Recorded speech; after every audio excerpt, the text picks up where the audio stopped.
Welcome to our next session with Ian Quigley and Klaus Keller. What's new in SAP Fiori elements for and Runtime AI and my home? Thank you. Thank you. Thank you. Good morning again, everyone. So I'm one of the PM leads from the SAP Fiori tools team, and Klaus is an engineering lead from SAP Fiori also. So today we're going to talk about what's new with SAP Fiori Elements v4, talk a little bit about what SAP Fiori Elements is and our tooling, show some demos in that area. Then we're going to talk a little bit about Runtime AI and show some new cool features in my home that we've delivered. So I guess here's the agenda, as I just mentioned.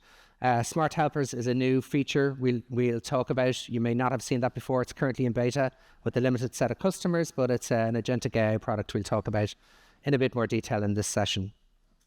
Okay, so just very briefly, what is SAP Fiori? So it's really, it's a number of different things depending on what you're trying to achieve. So first of all, it is the design system that we use here within SAP. So it covers three areas. It covers our desktop applications, it covers our native mobile apps, and it also encompasses conversational UX. It also then, as well as being the design system, it is the tools and technologies we use. So it's SAP Fiori Tools as part of Business Application Studio and Visual Studio Code. It's underlies the technologies that we use to build our UI, SAP Fiori Elements and web components, etc. And again, in native mobile and as part of Dual, it's there as well. Okay. And then the final element, SAP Fiori, is definitely something that we deliver as part of the SAP application suite that we deliver to our customers. So for today's session, we're going to focus primarily on building SAP UI5 based web applications using SAP Fiori Elements and SAP Fiori Tools. Okay, so that's the focus of my portion of this presentation. So what is SAP Fiori Elements? Just very briefly, in a nutshell, it's a UI development framework based on top of SAP UI5. And it works by taking an app, the OData service in the back end of an application, and the annotations for an entity. And from that, it builds a UI. And that UI can be comprised of floor plans, which are end-to-end applications for our customers, or you can customize with building blocks exactly what you want in your application. And finally, you can use custom SAP UI5 code directly in your application. And it's flexible. You can start with the floor plan, and then you can also decide to use building blocks and SAP UI5 code directly if you want. And of course, everything we deliver is enterprise grade and enterprise ready. So it has localization, security, responsiveness, the features that you would expect in an enterprise grade application you get out of the box with SAP Fiori Elements. Just maybe to talk about the journey we've been on in the last 6 months. This is a slide we had updated from a previous presentation 6 months ago. We are committed to ensuring that all internal S4 apps are delivered using SAP Fiori Elements. We're not quite there. In 2602, there was 91% of applications delivered that used SAP Fiori Elements. That increased to 96% in 2608. But we are consistently, reaching out to those internal development teams to determine what the gap is there, trying to close that gap so that we can ensure internally we can deliver everything with SAP Fiori Elements where we can. In the first half of this year, we've had almost 200,000 applications generated using the Fiori generator as part of Fiori tool suite. So that's in production. That does not include internally use within SAP, but that's in production. We've had almost 200,000 apps generated. Now, not all those apps, of course, have been deployed to production environments, but still, it's a nice figure. And of those applications, ones that have a data source, 73% of those data sources in those backends was RAP, and 27% were CAP. We've had nearly 150,000 new downloads of the Fiori Tools extension pack in VS Code in the first half of this year. And our MCP server, which I mentioned in the keynote very briefly and Klaus showed, has been installed 750,000 times for the first 6 months of this year. So that figure is a little bit inflated because it includes SAP Business Application Studio, which pre-installs it for you on every dev space that you create. So yeah, we need to try and figure out a way of removing that statistic from the overall numbers there. But anyway, it's still a good figure. Okay, last slide, and then I'm going to show you a quick demo of some of the new features. on the left-hand side here, we have the basics of what a Fiori Elements application is. And it's basically a building block based on top of a SAP UI5 control for a particular entity that's been annotated. Okay, so you build up your application in that way using SAP Fiori Elements.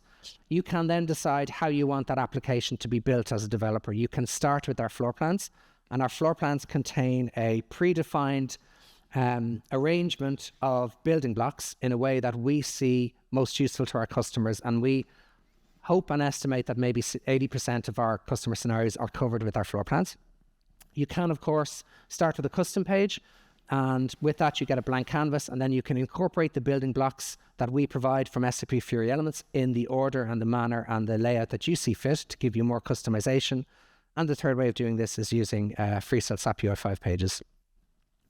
And the good news is you don't have to make a decision up front, and you are able to mix and match. So you can start with the Fiori Elements application, you can add a custom page, and from that custom page, then you can add building blocks, you can add, freestyle UI5 code, or you can just add freestyle UI5 code in there. So we accommodate all those scenarios. Okay, so building blocks are, a really important area of what we're doing within Fiori Elements. And it's an extension of what those floor plans are. So I'm going to just give a quick demo of Fiori tools in practice, how you can use it to generate your application, and then how you can go from a generated application and customize it with building blocks. Okay, so let me switch over to VS Code. I'm in VS Code. I'm going to launch the Fiori generator. I have the SAP Fiori Tools suite installed. The first thing I do is I get a list of floor plans, and as I mentioned, these are the ones that we feel are most common for our customers. I'm going to start with a list report page, which is by far the most common scenario, where you have a list of items, you click on an item, and then you get an object page which details that item in more detail. Let's choose a data source. I have a local CAP project. So it detects that CAP project in my workspace, and it asks me which OData service within that CAP project I want to use. Let's use a Node 1 travel service. Use the main entity as travel. Yeah, I want to show a list of travels. I'm going to call it Demo Travel App.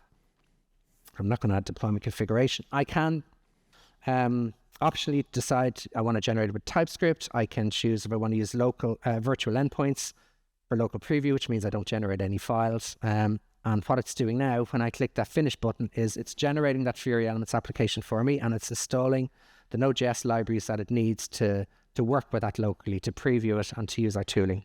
So after it generates, it always launches what we call the application information page, which shows you details of the application, what the data source is, what the object pages you have in there, and then there's a list of common tasks that you can do to further enhance and customize that application. You can, for example, click on deploy, and it should deploy that application for you if you've had a deployment configuration. In this case, let's preview it.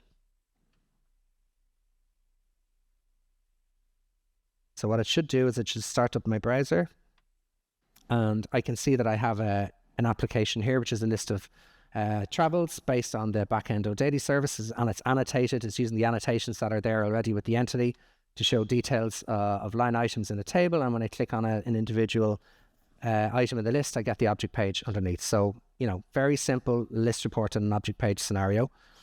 Let's say I want to then take this and extend it even further. I want to customize it by adding some building blocks into my application. So now I want to step outside of my floor plan and customize my application and add more details. So let me just move that to the left and move this to the right. And I'm going to open the page map. And the page map is a visualization of what's in your application. And at the moment, you can see we have a list report and an object page. And I'm on the object page on the right-hand side of the screen here. So let's say I want to add a new section to the object page. I'll click Edit, and in the sections, I'm going to add a new custom section. And a custom section will allow me to add building blocks in there so that I can customize it. So let's add one called My Itinerary. Fragment name is Itinerary. And let's put it after the existing travel section. I click Add, and then I get My Itinerary as a new section on my object page. But right now, it's completely empty. But because I have created a custom section, I now have access to the building blocks that we support as part of Fiori Elements, okay? And before I go any further, just to mention, we have a Fiori development portal, which has an extensive list of what those building blocks are.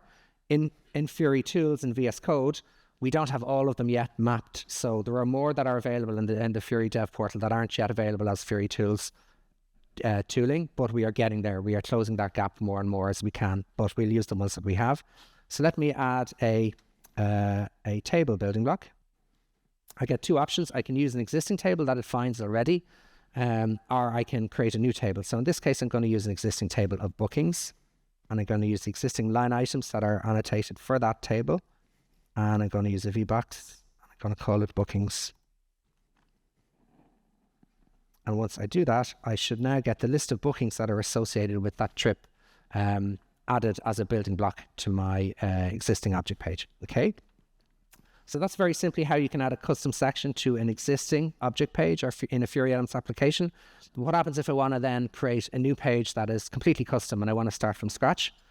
What I can do is I can add in the page map a new custom page, and let's navigate from the booking and call it booking. So this will add a navigation object from the bookings, and when I click on it, I get the booking. And again, this is just right now a blank custom page with access to building blocks. So let's, as we did before, go in and edit this page. And as you can see, the tooling recognizes this page as a custom page, and it knows, okay, I can now implement this with building blocks. So let's create, first of all, a page layout. Call it booking details.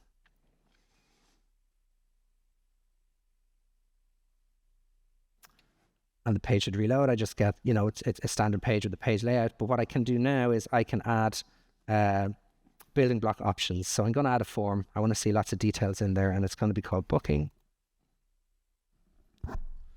And within the form, I can then add fields.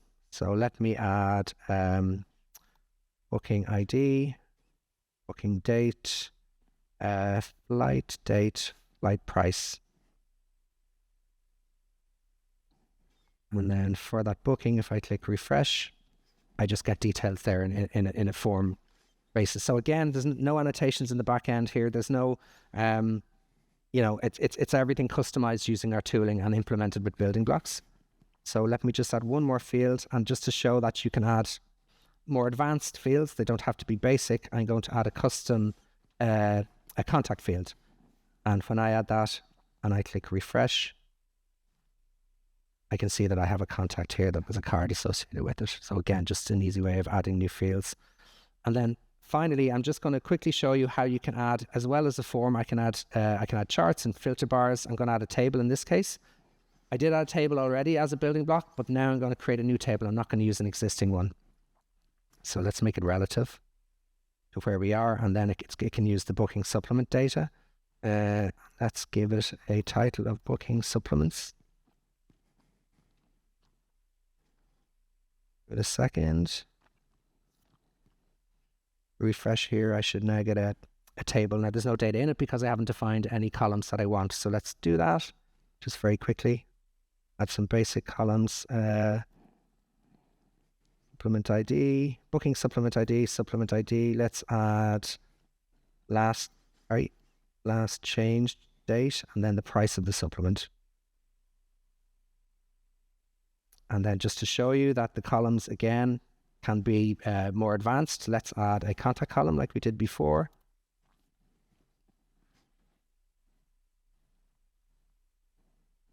Okay, so now if I just refresh this page, I should see that I have the supplements for that booking record that I have as well. Okay, and again, the contact details are here.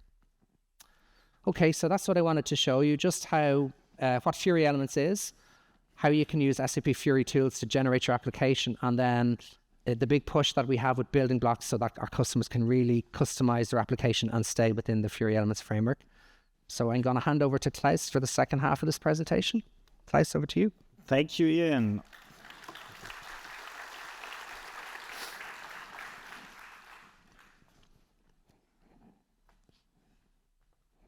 Waiting for the slides to come up. I see it already here.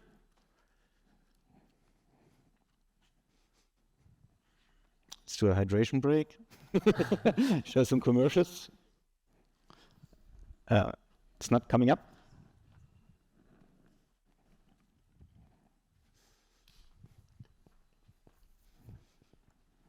Okay, so thanks a lot. Also, welcome from my side.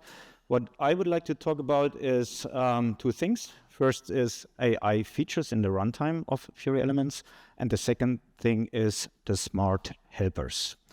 I brought a couple of slides, but mostly demos. I hope that's fine, and let's get into it. So, Fiori AI features in the runtime, what are they? We already showed in previous sessions or conferences some of those. So we showed already smart summarization, the error explanation, and easy filter. What is net new is now easy fill, and we have some new features for the filter. It allows now also grouping and sorting, as well as creating own variants. So the three features, summarization, error explanation, and easy filter, will also come to S/4HANA Private Cloud. So with 2025 feature pack 2, which is in October, they are planned to be released. Don't nail me down on this, but I'm pretty confident it will come. And it will take another release for the easy fill. Let's have a look what has happened to easy filter, and afterwards what is easy fill. In easy filter, yep. So for instance, I opened the famous manage sales order application, and now you can see here that is the switch between the classic filter bar that I'm currently showing and the easy filter. So in here, you can just query or enter query in natural language. Showed that before, and we adapted it. I'm using the feature of last use query, so I don't need to type again. So what you can see here, I'm filtering now for sales order which are in July and June, but I will also group them by customer and sort them by the requested delivery date. So you can now do a little more complex queries, and it will result into this nice formatted list. This can now be stored as a variant, and we will store the plain text. I'm gonna tell you a little bit about it, but at least you can still find it. So if you go standard, you will reach to the standard view with the filter elements, with the input fields. But if you go to the newly stored variant, you will get to this view, and also it will switch automatically to the AI filtering. I hit go again, and I also would like to show you is this nice tokenizers. If you forgot something to mention, I would also like to see the sales orders that are in progress. I can just fix it here, and as it used to be, just as a reminder, I can also go back to the standard filter, and I see now here how this natural language is translated into real filter fields. Yep, that is what I wanted to show as an update for our easy filter feature. Now let's go back, and not that far back. Where's my managed sales order? Sorry. And talk about the easy fill. So for that, I'm gonna open a sales order, for instance, on this one. As you can see here, take a quick note into the requested delivery date. It is in June last month. There is no customer group, and there is no payment method kind of maintained for this. Also, pricing date is last month, and the billing date is somewhere also last month. And also interesting, there are 2 line items, and the line items have also requested delivery date in June. So I got an email from a colleague asking me to update this sales order, and I can now show you how EasyFill works. So in this case, I get a chat window, an input field, a text field, and if I paste the email text, it says, please update this sales order, set the customer group to pro customer, new enter the method to direct debit, and there are new pricing and billing dates. The request delivery date must change to 23rd of July.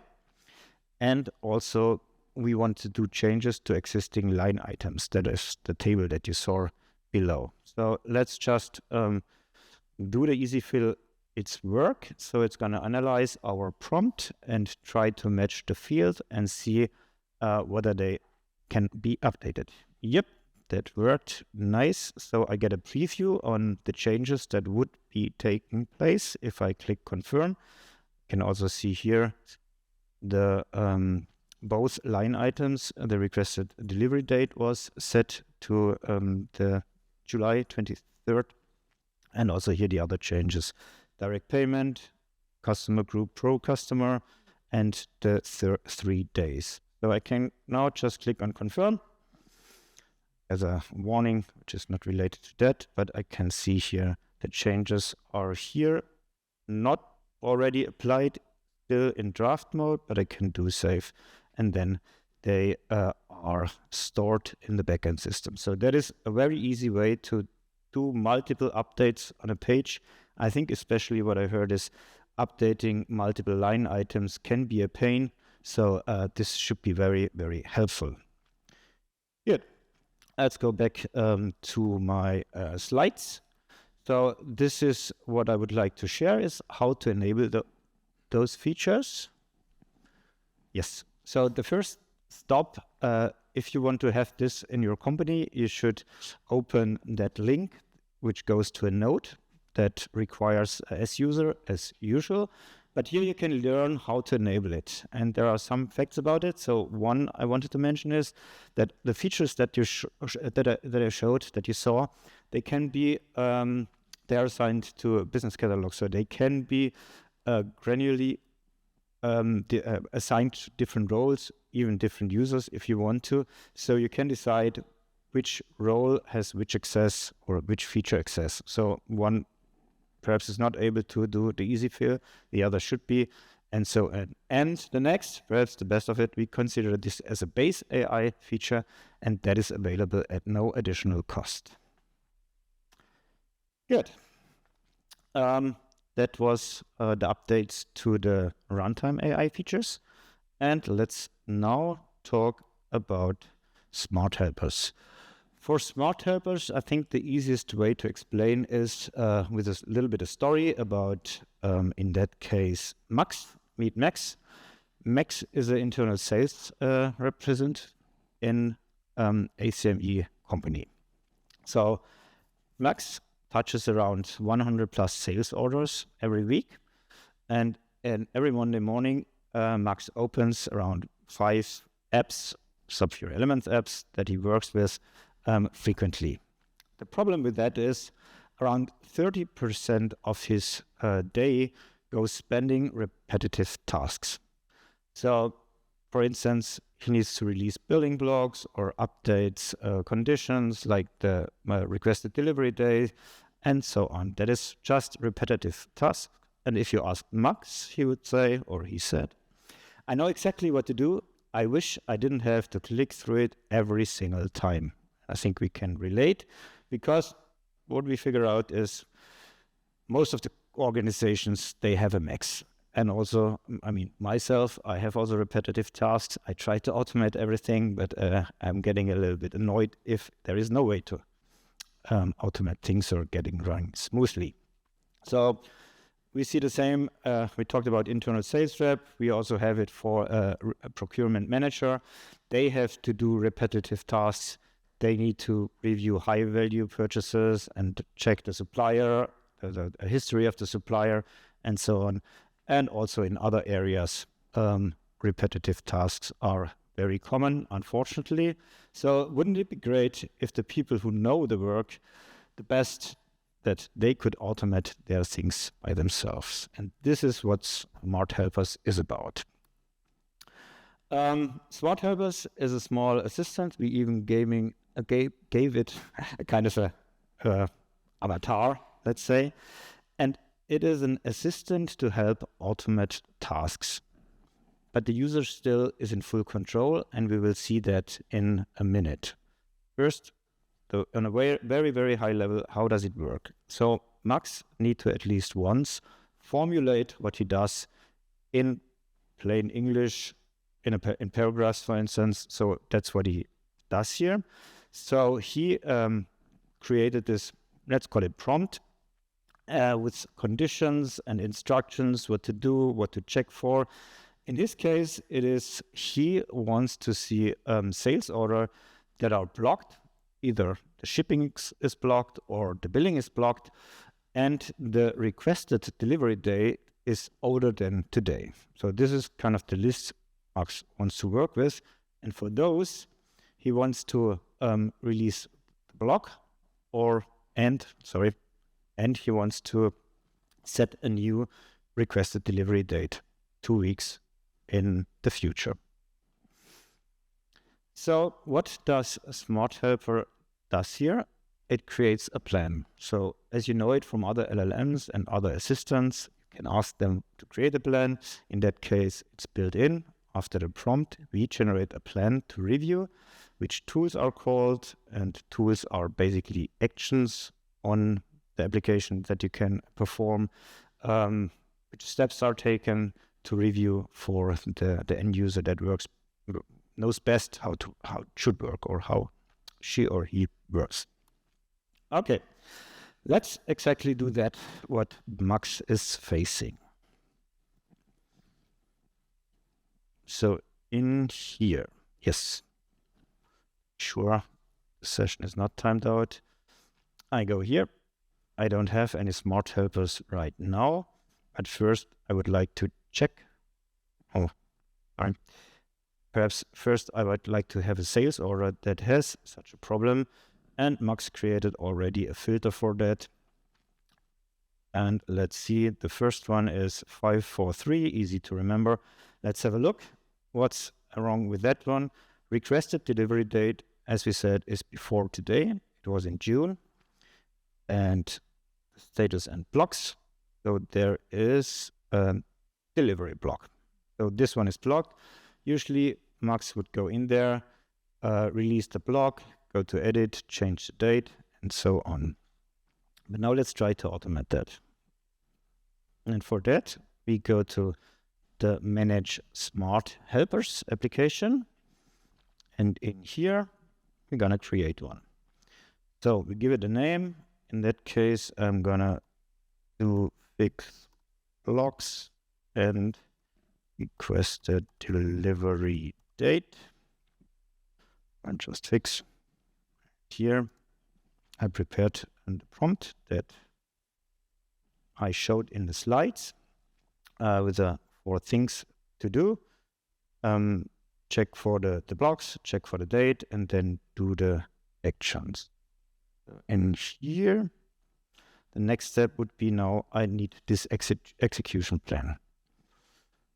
And I get a note that I should not use sensitive data. Of course, that is sent to the LLM and analyzed. So that is the warning.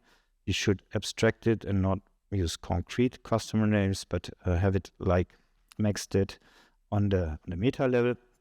And then we can continue. And now it's really time for a hydration break because it takes a while. But I'm going to also say a little bit about the steps.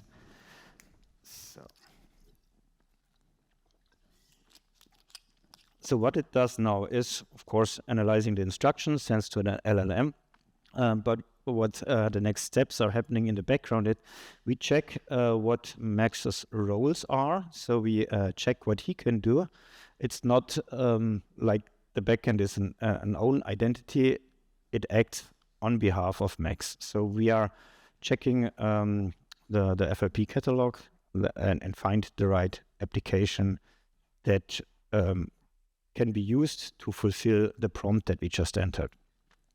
We found now Manage Sales Order V2. We also check the tools. Tools are, if you go down to the technical level, basically are the actions on the OData services, the update or create actions that you can do. They are exposed as metadata. We can retrieve the tools and see whether we can use them to automate the prompt. In that case, remove blocks and update the requested delivery date. So we have now tools details are retrieved.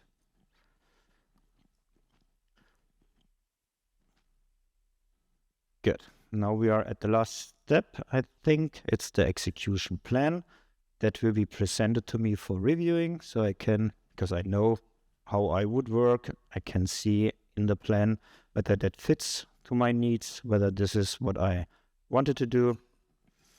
And once that is done, we can store it, but still it's thinking. As you will see later, we have this human in the loop approach. So there are no changes done completely darkly yet. We need to be here or go to the runtime and approve the things that it does. Okay, now we have a plan. The plan is to read sales orders, then check for these 2 criteria, the blocks and the required delivery date. Then we will do the actions, update the requested delivery date, and remove the billing block. Here it's the plan. And now I can create and also publish. Good. If I now start in my home, I will see here directly on the start page, on the home page, a new smart helper. And this is called fix blocks and requested delivery dates, as we just did. So I can start that in the background, but I want to see right now what's being done. So I do run in app. There is a smart helper running app. This is the one. So in this case, we are checking for the sales order. It lets me select the sales order first, of course. And I can here select the one that I previously checked, which needs to be processed. And it starts now to analyze, gathers the information from the data service and follows the plan that we together created. Whenever there is a decision to make, real data is updated. It will ask me for permission. You might know this from other AI agents like Cloud Code or GitHub Copilot. They ask for certain things, and of course, in a business environment is important. So it wants to select or change the requested delivery date. There is the 14th, 7 days, sorry. I think I said 2 weeks. It's 1 week in future. Set it to 21, and I'm gonna approve this. And now it continues. And by the way, I don't need to wait here. If I do this run in the background, it's going to create a task for me. I can always come back. It's going to run asynchronously. I can always come back later and do the steps. That's basically what perhaps me and most of us do also when we do wipe coding. You let the agent run and do its things and then come back and check the result. So here it wants to remove the delivery block, and I'm going to approve it. And that should be it. It creates also a results page with a summary that has been performed. Good. So that was the action it has taken. I think everything looks good, but let's double check in the application itself. Go again to the managed sales order. It was 543. So the requested delivery date, yes, 1 week in the future. Status blocks, there are no blocks. So, and because of this, it should also not appear in my search. Yes, it's gone. Good, so it did its job. It is on my homepage to run every time I need. And as mentioned, you can see that there are runs.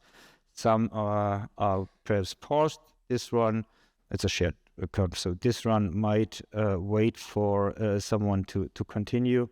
So this is how it would look like. Good. Now you know what smart helpers are. And let me quickly do a recap of the things that we saw. So what we talk about is a kind of a trust contract. So Max, you saw that, remains completely under control. And he has been in the loop, what do you say, the human in the loop, and he's been asked for everything that is changed to the system. Go a little bit more quick. So here are, I think that's the last slide, some key characteristics. What I said, Max is in charge. IT stays in control because there is no extra user which runs this task. It's running under the profile from Max, like he would do it with the same roles, with the same permissions. It's built on established Fiori apps. It's not an additional access to the system. It's this well-defined OData service that we are reusing. And of course, it's super easy for Max to use. So we can just use plain English words and get the results done and get the smart helper created. With that, we are at the end of the session. Thank you, everyone. And I think we will have some time for questions. Thank you.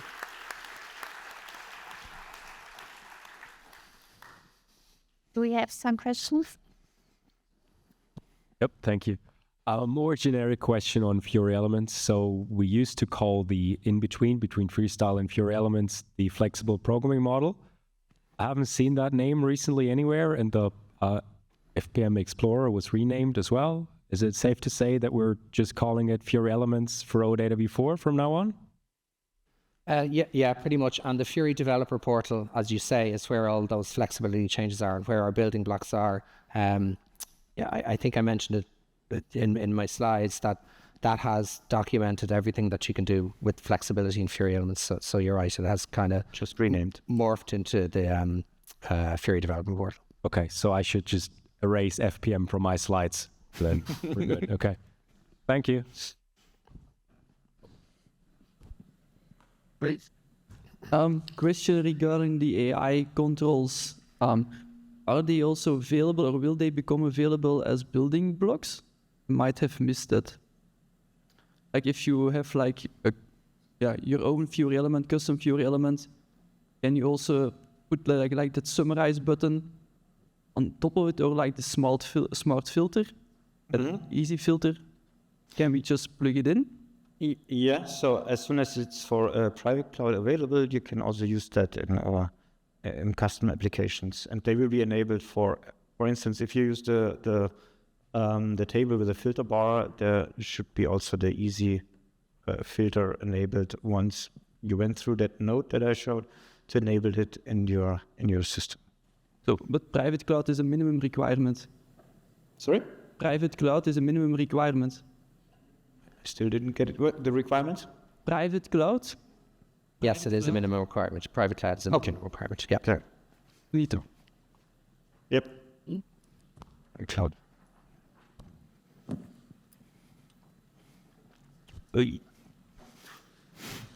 Thank you. Presentation. I think it dovetails into the question that was raised over there. So let's say I have a work zone approach that summarizes S4 and SuccessFactors together in one launchpad, and I have my own custom application. So that's kind of where I'm going.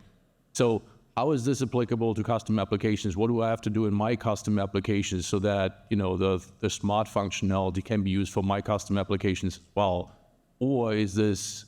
It's built into the framework, so all the S4 applications, they didn't have to do anything for it. Exactly. But because that is, and you can see it with the kind of the features. They are very general, so like filtering that's available for all list report, object pages, applications. So, of course, we from the framework side, we do not have the deep application knowledge, so we cannot provide AI features that are specifically tailored to one of these applications. So what we do is more the general.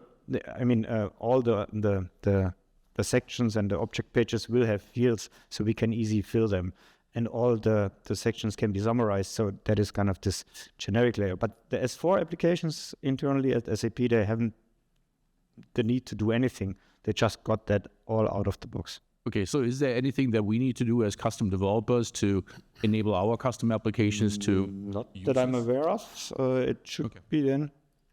Cool.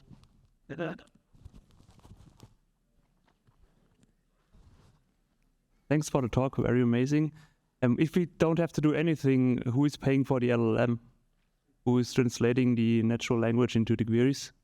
So, I mean, you have a limited things that you can do with it. And what I said is they are kind of base AI features and free from SAP.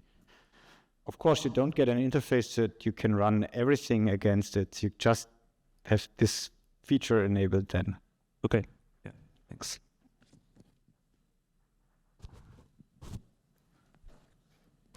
I have a question with this smart helper. Seems to be very powerful.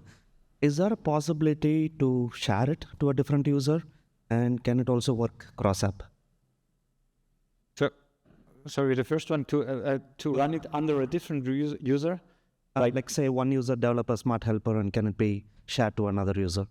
No, right now not. It's running under the user that creates it. I think we are looking into ways to auto-apply, because you always need to be kind of checking in, and then it runs asynchronous, but you need to check in and then continue if there is a question. We are looking into that. But for now, I'm not sure whether there are plans to run it under a different user. That might create a whole new security evaluation of the topic. So for now, it's running under your user with your roles. And just to your second question about cross apps, that is under active investigation. Right now, Smart Helpers works on an individual app, but cross app solutions are something we're investigating, but there's nothing out there yet. Yep. Of course, yeah, it should be able to go to different apps related to it and get additional information and act. Yeah. I think there's first tries, but. Do we have some more questions? Okay, so I have one question. What's the relationship between smart helpers and JewelWorks? Yeah, so we are currently looking into integrating the smart helpers into JewelWorks. So with the agentic framework you can use in JewelWorks, you should be then also possible to start smart helpers and run them as we saw. Okay. Yep. So thank you for the presentation. Yep. Thank you.